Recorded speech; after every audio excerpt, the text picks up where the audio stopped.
નમસ્કાર, હું છું પ્રેરણા. આપ જો રાષ્ટ્ર ઇન્ડિયા ન્યૂઝ ગુજરાતના મહત્વના સમાચારની વિસ્તારથી વાત કરીએ તો ઈરાન સામે ઇઝરાયલ અમેરિકાના યુદ્ધના કારણે ગેસની અછત સર્જાઈ હોય તેવા અહેવાલ, ગેસ બુકિંગની લાંબી કતારોના અને ગેસના કાળા બજારની ઘટના દ્વારા આ સામે આવી રહ્યા છે. જો કે સરકારે પેનિક ન કરવા અને પૂરતો પુરવઠો હોવાનું નિવેદન જાહેર કર્યું છે. આ બધી જ પરિસ્થિતિ વચ્ચે સરકારે લોકોના હિત માટે અને સુવિધા માટે કેટલાક મહત્વના નિર્ણય લીધા છે. ઘરેલું ગેસ અંગે રાજ્ય સરકારે હેલ્પલાઇન નંબર જાહેર કર્યો છે. હેલ્પલાઇન નંબર 1800-233-022 પર લોકો ફરિયાદ કરી શકશે. આ યુદ્ધ ભારતમાં ગેસ અને તેલની અછતને વધારી રહ્યું છે. સૌથી મોટી સમસ્યા એલપીજી પુરવઠાની છે.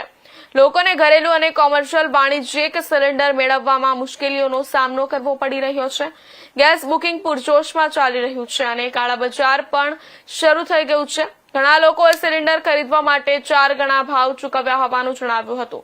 ગેસની અછતને કારણે ઘણા રેસ્ટોરન્ટ અને ફ્રૂટ સ્ટોર બંધ થઈ ગયા છે અને ક્રૂડ ઓઇલની અછતને કારણે પણ ચિંતા વધી છે, જેના કારણે ઘણી એરલાઇન્સે હવાઈ ભાડામાં વધારો કર્યો છે.